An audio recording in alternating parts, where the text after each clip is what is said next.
mois de juillet, où pendant tous les 4 dimanches, nous allons, les enseignements qui seront donnés parleront de former et équiper les saints pour le ministère.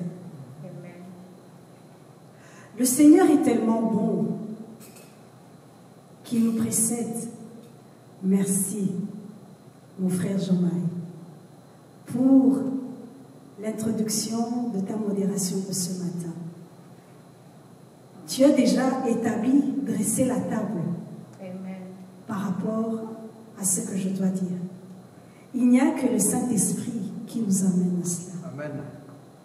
Alors, par rapport à cela, il a un peu dressé la table en essayant de parler de qui est saint.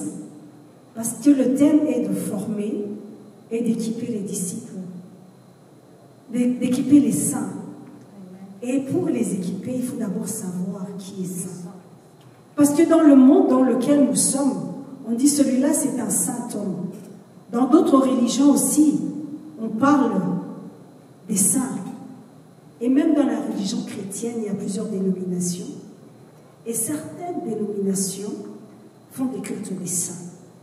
C'est pour ça que je veux juste directement dire que dans l'église historique, il ne s'agit pas de culte des saints. Mais c'est ce que la parole de Dieu nous dit, qui est un saint. Et ce que la parole de Dieu nous dit qui est un saint, c'est quelqu'un qui a reçu Jésus-Christ dans sa vie et qui a accepté de reconnaître que le sang de Jésus a coulé à la croix pour lui laver de ses péchés. Et qui maintenant permet par la foi à ce que le sang de Jésus-Christ croit que ça l'a racheté et l'a justifié. Et c'est comme ça qu'en invitant Jésus dans sa vie, comme notre frère l'a dit, il a invité Dieu. Quand tu invites le roi des rois, quand tu invites un Dieu qui est saint en toi par la foi, tu crois que toi aussi tu es saint. Voilà, quand on parle des saints, au niveau de notre église, comme de beaucoup d'églises, c'est par rapport à cela. C'est par la foi. Mais mon frère a dit quelque chose d'autre. Il a dit, lorsqu'on invite Dieu qui est dans notre vie, c'est qu'on doit se sanctifier. Il y a tout un travail qui doit être fait. C'est vrai, Jésus nous a lavé de nos péchés. Ces péchés-là, nous sommes encore sur cette terre. Et nous devons travailler notre sanctification. Voilà ce que je voulais dire pour que nous puissions voir qui est saint. Et que cette sainteté-là, nous l'acquérons par la foi, mais nous devons aussi travailler par rapport à ça. Alors je vous dirais de montrer de lire avec moi dans l'épître des Philippiens 1, verset 1. Afin que nous puissions savoir, on parle de saint, mais qui est appelé saint? Dans Philippiens 1, verset 1, il est dit ceci. Paul et Timothée, serviteurs de Jésus-Christ, à tous les saints en Jésus-Christ qui sont à Philippe, aux évêques et aux diacres. C'est Paul qui parle. Paul et Timothée, serviteurs de Jésus-Christ. C'est-à-dire que pour qu'ils soient serviteurs de Jésus-Christ, ils ont dû accepter Jésus-Christ dans leur vie. Et à tous les saints en Jésus-Christ. Nous comprenons que ceux qui sont appelés saints sont ceux qui sont en Jésus-Christ, qui sont à Philippe, aux évêques et aux diacres. Et on voit que même les évêques qu'on appelle et les diacres dont on parle, eux aussi doivent être en Jésus-Christ.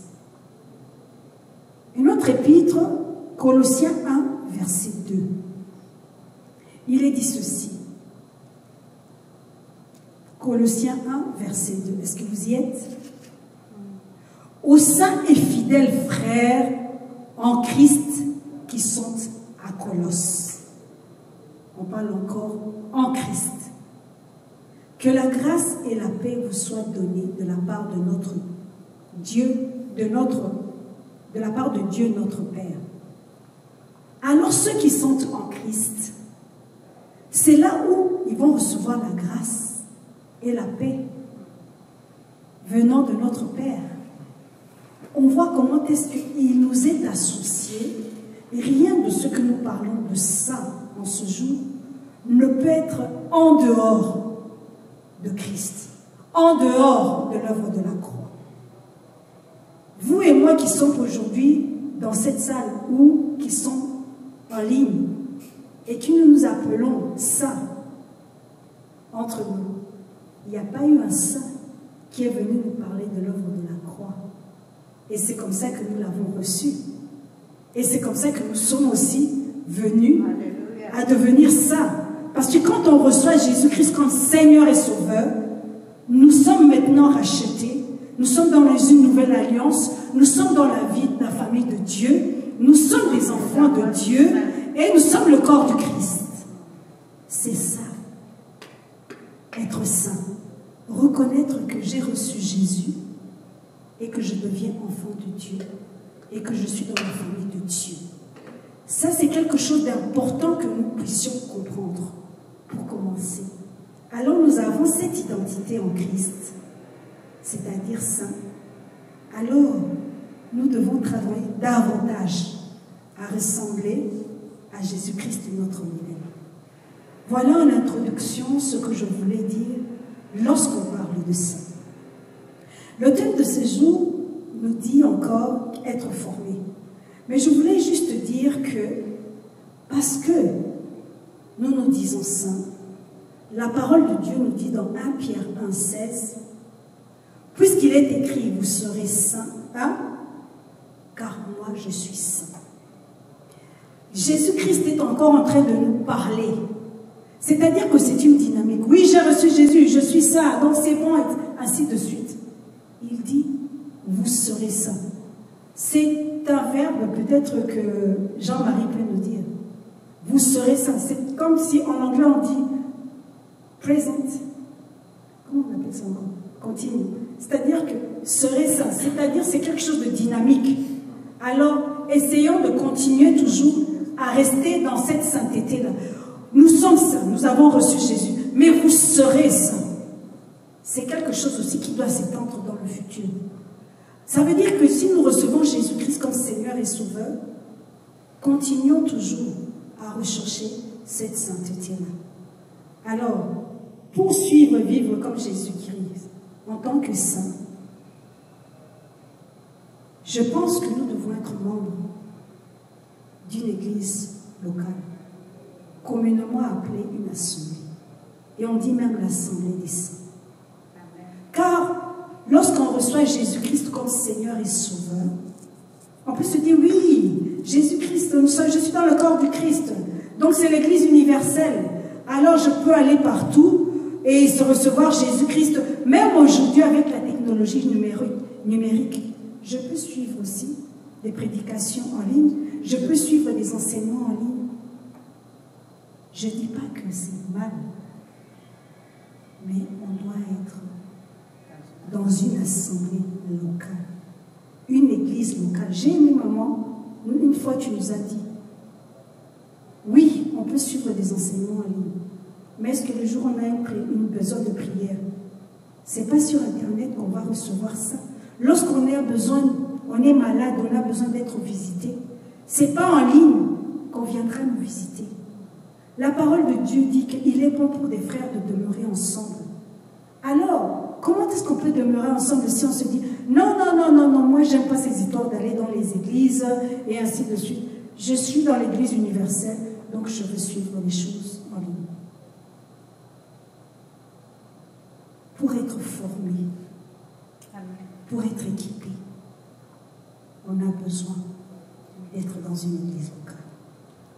Maman avait introduit la fois passée ce que nous avons lu dans Éphésiens 4, versets 11 à 12.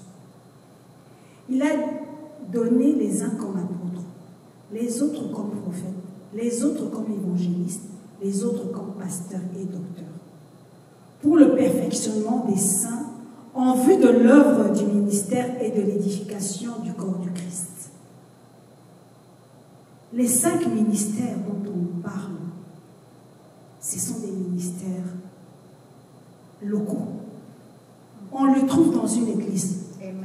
C'est pas que oui, je veux suivre l'évêque ou bishop ou archibishop qui est très puissant en ligne. C'est pas que je veux suivre ce prophète-là. C'est bien, laissez serviteurs. Aujourd'hui, nous entendons les messages. Mais soyez encadrés, supervisés par des serviteurs de Dieu que Dieu vous a mis dans le lieu où vous vous trouvez, suivant une localisation. Car, pour être saint, le milieu où nous vivons, il y a un secteur culturel, il y a un secteur spirituel, il y a des domaines que seuls ceux qui sont là, dirigés par l'Esprit de Dieu, pourront mieux vous encadrer pour qu'à votre tour, vous puissiez répondre à la grande commission qui est d'aller et faire des nations des disciples en les baptisant au nom du Père, du Fils et du Saint-Esprit. Les saints ne peuvent pas, j'ai reçu Jésus, je reste dans mon coin, je reçois la révélation de Dieu, ainsi de suite. Mais ceux qui ont plus d'expérience pourront nous encadrer. Le modèle parfait, c'était Jésus-Christ de Nazareth. Il se promenait et il a vu Pierre. Il a dit, viens, je te ferai pécher d'homme. Pierre a commencé à marcher avec lui. Il a appelé André, il a appelé Jacques, ainsi de suite. Il était souverain. Il aurait pu directement mettre sur eux tout ce qu'il fallait pour qu'eux aussi continuent. Mais il les a mis à côté de lui. Et il les a enseignés. Et on a vu même que quand il les a enseignés, il commençait maintenant à les envoyer. Allez prier. Et un jour, ils sont revenus vers Jésus pour dire, Seigneur, là on a prié, mais les demandes ne s'en allaient pas. Et il les a encore dit, oui, ce genre de prière s'accompagne de jeûne. C'est pour montrer qu'ils étaient à côté de Jésus et Jésus leur montrait comment faire. Ça, c'est une chose. La deuxième chose, Jésus leur servait de modèle. Sur Internet, on ne peut pas avoir le modèle de celui qui nous sert. Comment est-ce qu'on peut savoir que... Non, même ici, parfois, j'ai telle chose qui m'arrive, je suis parfois irritée, et ainsi de suite. Je ne sais pas comment me contenir. Mais nous sommes tous humains. Le pasteur avec qui nous vivons, lui aussi passe par des épreuves. On peut voir que l'eau, il y a eu ça. Mais comment s'est comporté ce pasteur devant telle chose? Il avait eu la compassion. Il avait eu l'amour. Et au travers de ces serviteurs qui sont dans l'église locale, nous pouvons voir aussi comment aller vers notre sanctification. Ce n'est pas seulement des choses en nous. À nous de comprendre cela. Et cette formation, et j'insiste sur cela, on peut être appelé, on peut prier, sentir que oui, moi mon don, c'est de jouer à la musique. C'est magnifique, Dieu m'a donné ce don-là, mais ce don-là doit être encadré. Si ce n'est pas comme ça, on fait des performances, mais on n'est pas dans le ministère comme tel. C'est vrai qu'il y a les 5 ministères, mais il y a tout ce que l'on peut faire dans l'Église et en dehors de l'Église. Mais tout cela doit aller sous un encadrement. Car en Église, lorsque nous nous retrouvons pour prier, on apprend à prier. On apprend à prier des prières d'autorité. On apprend à avoir certaines dimensions que l'on ne peut pas avoir ça en étant seul. C'est ça la formation que nous devons avoir. Les ministères que l'on fait, on dit oui, mais il n'y a pas que les 5, il y a les autres. Mais à l'église, le serviteur de Dieu peut vous regarder. Moi, j'aime bien jouer, j'aime bien chanter. Gloire à Dieu. Mais le serviteur de Dieu peut voir en toi, au-delà de ce don-là, tu as autre chose. Moi, je connais les serviteurs de Dieu. Il était dans... Quand il loue, c'est magnifique, c'est un vrai adorateur. Mais après, en lui, on a vu qu'il avait d'autres dons. Et il est devenu pasteur. C'est comme ça, c'est dans cet encadrement-là qu'on pourra voir que, non, en toi, on voit que de ce côté-là, tu es bien. Cette formation-là se fait lorsqu'on vient souvent à l'église, lorsqu'on entend des réunions, lorsqu'on est à l'écoute des ministres qui ont les 5 les 5 ministères aussi. Parce qu'on peut être là, on peut être à l'église, mais si on n'écoute pas, l'obéissance est vraiment quelque chose de très important. Ceux qui ont suivi Jésus, Jésus leur disait, faites ceci. Jamais ils se sont opposés. Le jour où il a fait la multiplication de pain, il leur a dit juste, emmenez, qu'est-ce que vous avez? Ils ont emmené, mais ils auraient pu douter. Ils ont juste obéi. Et ça s'est passé. Christ est dans le ciel à la droite du Père. Mais nous qui sommes ici, ceux qui ont eu des révélations, ceux qui ont tout ça, si on s'oppose à eux, comment est-ce qu'on peut être équipé et être formé? Voilà ce que nous devons faire dans l'église du Christ. Et c'est comme ça que ces ministères, ce sont des dons de Dieu qui veut que nous, chacun de nous, puisse aller là-bas et être formé. Un enfant est éduqué à la maison. Un enfant est éduqué par les parents. Un enfant ne se lève pas comme ça et commence à faire du n'importe quoi. Nous aussi, dans notre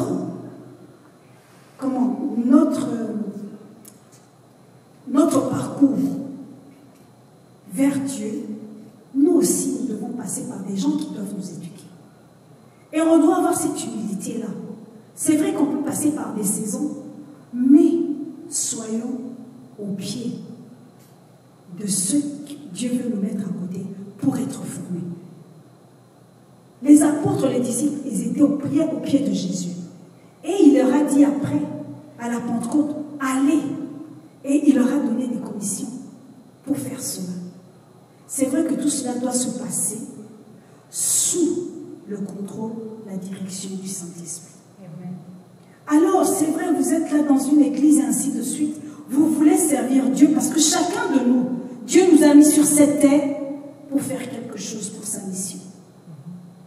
L'enseignant parfait, c'est le Saint-Esprit. Alors, que ce soit la maison, que ce soit l'église, demandez toujours au Saint-Esprit. Je viens à l'église, parle-moi. J'écoute tel enseignement, parle-moi. Seigneur, dirige-moi dans ce que tu veux. Et c'est ce que Dieu va faire. Il n'y a rien qui ne peut pas être fait sans que le Saint-Esprit soit au devant. Parce que si ce n'est pas comme ça, même à l'église, on peut savoir que oui, je suis devant les apôtres, je suis devant les pasteurs. Si on ne laisse pas l'Esprit de Dieu travailler en nous, on peut mettre ces serviteurs de Dieu sur un piédestal. Je ferai comme celui-là, je ferai comme celui-là. Oui, tu es sous sa supervision, mais peut-être que Dieu veut te diriger sous autre chose. Dans le sens où on est là, même quand on reçoit des enseignements, laissons l'Esprit de Dieu, l'enseignant parfait, celui qui instruit, celui qui corrige, agir en nous.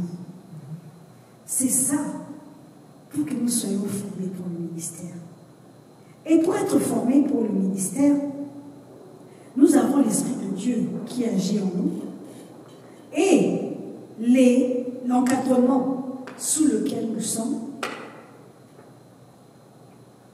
Nous devons aussi demander comment cet encadrement doit se faire. Comment nous allons avoir cette formation? Comment nous allons être équipés?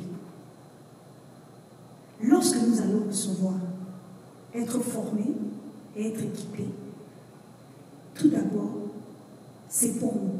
Il y a des gens qui sont là, qui disent, oui, je vais être équipé, je vais étudier la théologie, je vais aller au séminaire, ainsi de suite. C'est là où j'insiste encore que le Saint-Esprit doit être celui qui nous guide. Parce que c'est lui qui va révéler l'appel d'un chacun de nous. Si ce n'est pas comme ça, on ne met pas au bon endroit. Demandons à l'Esprit de Dieu, oui, dans l'église locale, je suis là. Montre-moi mon appel. J'aime bien écouter mon frère jouer au piano. Peut-être que j'ai appris aussi à jouer de la musique. Je peux me dire, ok, moi maintenant mon ministère, c'est le piano, le keyboard. Mais si on laisse Dieu, il va nous montrer notre appel. Et parfois, on peut passer par différents services que l'on fait dans l'église. Tout cela, c'est pour nous emmener vers notre appel. Et c'est là où, lorsque nous sommes là, nous allons comprendre que, oui, c'est bien ça, ne restons pas rigides en toutes choses. Soyons flexibles à l'enseignement du Saint-Esprit et leaders de notre Église. Car c'est eux qui vont nous emmener à aller vers la paix. Et c'est eux qui confirmeront la paix qui est en nous. Et d'eux qui nous avancent là, on doit faire un travail sur nous-mêmes. Car à l'Église, on nous apprendra à méditer la parole de Dieu. À l'Église, on nous apprendra à prier.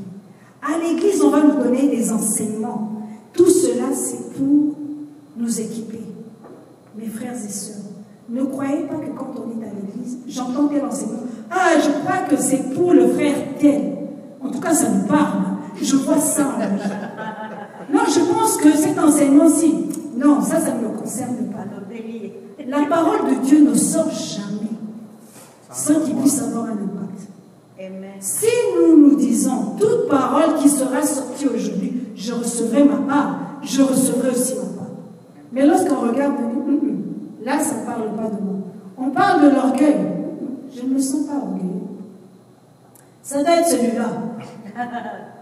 C'est là où, lorsqu'on est à l'église et qu'on demande encore au Saint-Esprit d'agir en nous, former, être équipé, en premier lieu, c'est en nous.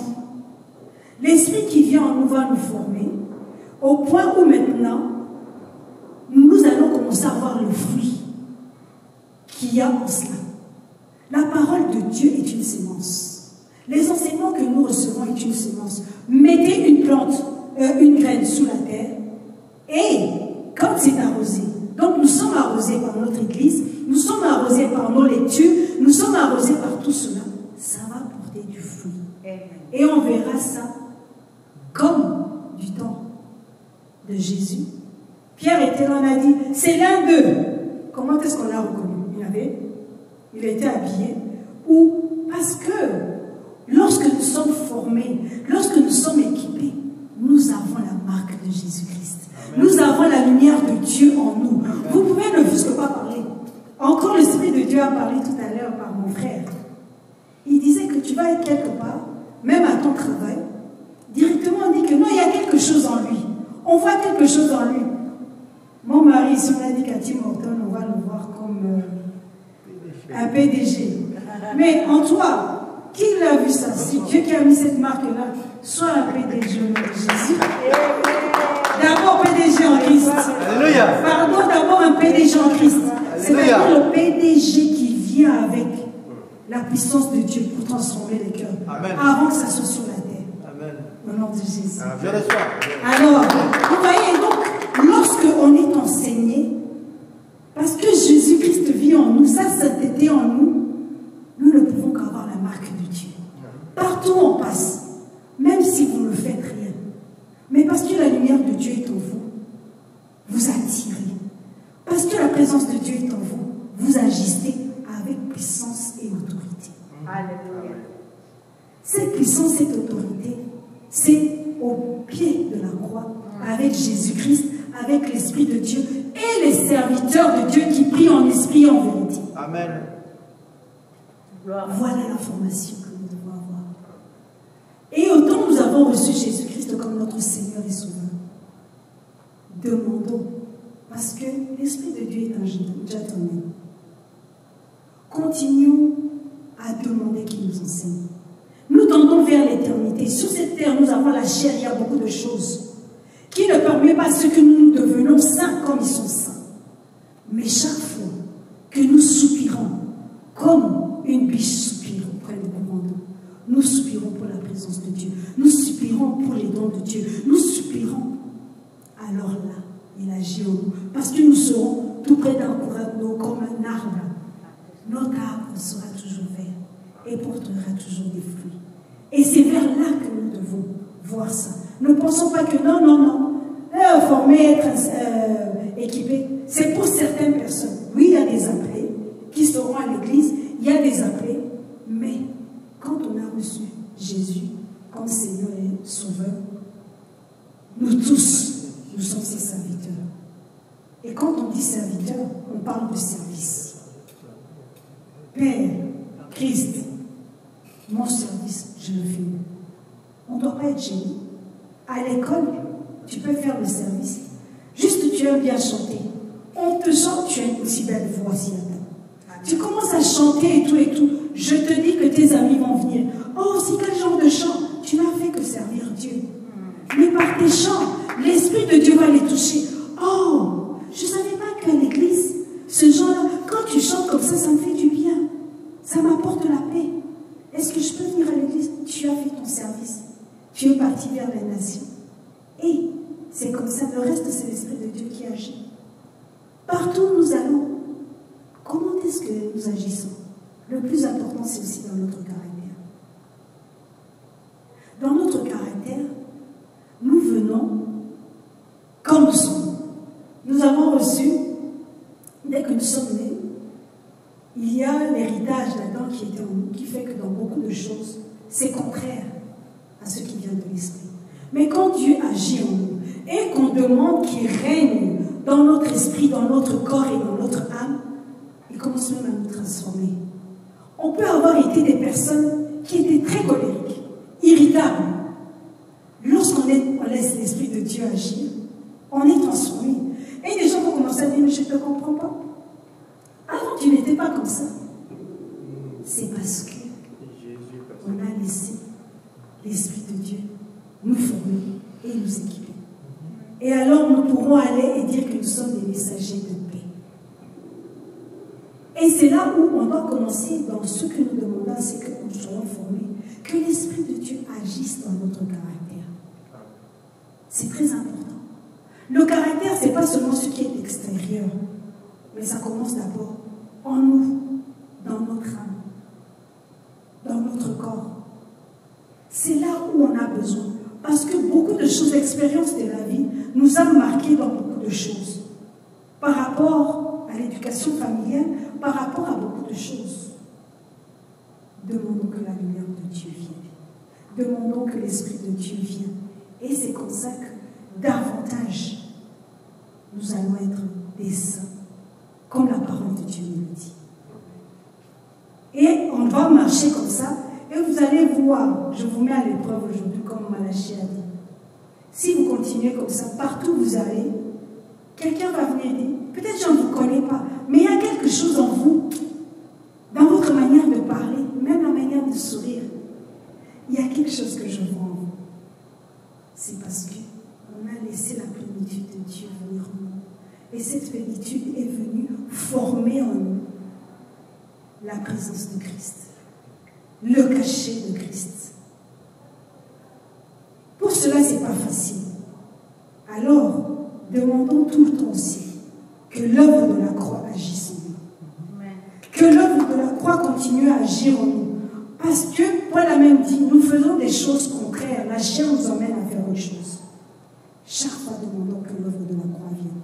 Et que l'œuvre de la croix vienne prendre tout ce qui n'est pas de Dieu en nous. Tout ce qui ne glorifie pas Dieu en nous. Tout ce qui nous emmène loin, spécialement dans notre esprit. Prenons soin de notre âme. Prenons soin de notre esprit. Nous pouvons avoir des habitudes. Vous allez voir qu'un étudiant, pour qu'il réussisse à l'école ou à l'université, il avait l'habitude de jouer au Nintendo, il avait l'habitude d'écouter de la musique, d'aller chiller, comme on dit ici.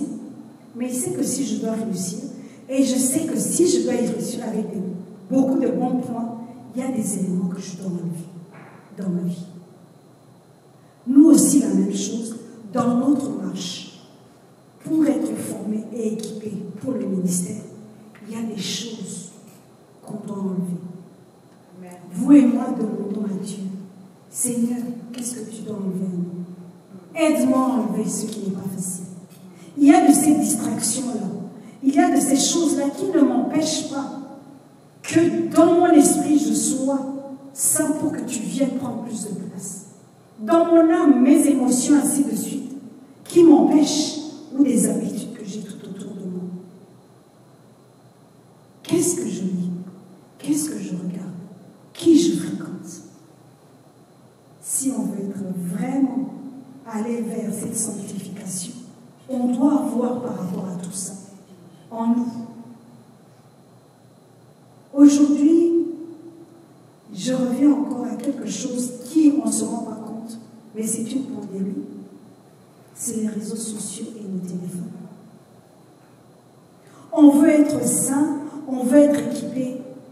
C'est vrai toute chose qui est faite, il y a le bon côté, mais il y a un autre côté qui peut déranger. Nous voulons être saints, nous voulons méditer la parole de Dieu, nous voulons être en présence de Dieu pour que l'Esprit de Dieu agisse en nous. Faisons attention de ce que nous lisons, nous écoutons, voyons par les médias, par nos fréquentations. Je dirais le plus difficile encore, c'est le téléphone. Le cellulaire. Ça prend tellement une place parce qu'il y a de ces choses qui sont tellement subtiles que nous ne nous rendons pas compte. Mais oui, j'ai mon téléphone, je peux méditer la parole de Dieu, je peux écouter beaucoup de choses. C'est pas mal. Mais pour que cette formation soit davantage en nous, parfois nous devons mettre de côté tout cela. Ne pas toujours être là, oui, je vais écouter les messages, et ainsi de suite. L'Esprit de Dieu peut-être veut seulement que tu sois avec lui pour qu'il puisse te donner des révélations, qu'il puisse pas ce que tu reçois des révélations qui viennent d'un serviteur de Dieu que Dieu a écouté ailleurs. Cherchons l'intimité avec Dieu. Cherchons l'intimité avec le Saint-Esprit et fréquentons notre église locale pour davantage recevoir cette formation-là, au lieu de dire que oui, il y a des multitudes de prédications, il y a des enseignements que je vais suivre à l'église, dans le média. Je vous recommande à chacun. C'est bien de suivre, mais le plus important, c'est d'être équipé et d'être formé par notre église locale et laisser l'Esprit de Dieu. Je ne sais pas pour vous, mais parfois on ne laisse pas l'Esprit de Dieu nous parler. Parce qu'on sera là, ah non, laisse-moi encore, je veux méditer dans ceci, laisse-moi écouter ça, et ainsi de suite. Ce sont les médias qui, quelque part, sont en train de nous former. Parfois, on est tout ça de côté. Allons dans des retraites, et allons dans des études bibliques, et ainsi de suite. Et là, nous aurons la meilleure formation, et nous serons davantage équipés. Mais une fois qu'on a reçu tout ça, ne restons pas dans les noms. Lorsqu'on a reçu tout ça, ne gardons pas ça pour nous. On est équipé pour servir. Chacun de nous est équipé pour servir de la manière dont notre Dieu va l'emmener vers ce service-là. Alors, venons encore, demandons que l'Esprit de Dieu agisse sur notre caractère pour nous éduquer. Demandons à ceux qui nous encadrent et laissons-le nous diriger afin que nous allions vers l'appel que Dieu nous a donné. Voilà ce que je vous ai vous apporter aujourd'hui. Afin que nous soyons formés, afin que nous soyons équipés pour le ministère de Dieu. Je vais prendre un temps quand même pour prier à la fin de ce message, pour ceux qui nous suivent en ligne et ceux qui sont ici. Seigneur, je te remercie pour ta parole, ô Dieu de gloire, que tu as fait sortir pour mon frère et ma soeur et moi-même, mon Dieu. Merci, cher Saint-Esprit, que toi qu'on appelle Paraclet, qui est l'enseignant parfait. Je demande au Seigneur que tu viennes en nous, que tu viennes dans l'église locale, que tu viennes au Seigneur, au Dieu, dans toute personne qui a reçu ce message, au Dieu et moi-même, et que tu viennes nous former, que tu viennes nous équiper pour le ministère. Dieu de révélation, c'est toi. Viens, Seigneur, au Dieu, révèle en nous le service que tu veux que chacun de nous fasse. Tu as mis un don dans la vie de chacun. Que, Seigneur, ce don puisse, au Seigneur, éclore pour accomplir la mission que tu as donnée à chacun de nous sur cette terre, pour la gloire de ton nom. Pour ceux qui, Seigneur, au Dieu de gloire, ne te connaissent pas encore, ou ils ont entendu parler de toi, même ceux qui ne ne t'ont pas encore reçu comme Seigneur et Sauveur, tu les connais. Car quand ils étaient dans le sein de leur mère, oh Dieu, tu les avais déjà appelés par leur nom. Révèle-toi en eux et mets des saints tout autour d'eux pour apporter, Seigneur, oh Dieu, ta parole, que tu es le Dieu d'amour, que tu es le Dieu de bonté et que tu es le Dieu, Seigneur, oh Dieu, qui veut entrer dans leur vie. Afin qu'eux aussi, Seigneur, puissent réaliser l'œuvre de la croix et te recevoir dans leur vie comme Seigneur et Sauveur et qu'ils puissent entrer dans la famille de Dieu. Je bénis mon frère et ma soeur qui a écouté ce message et nous-mêmes. Que ce message ne soit pas quelque chose que nous entendons seulement maintenant, mais que cela reste en nous tous les jours et que en chaque chose que nous faisons, cher Saint-Esprit, tu prennes le contrôle et que tu nous diriges. Nous te remercions, nous te bénissons. Au nom de Jésus-Christ de Nazareth, j'ai ainsi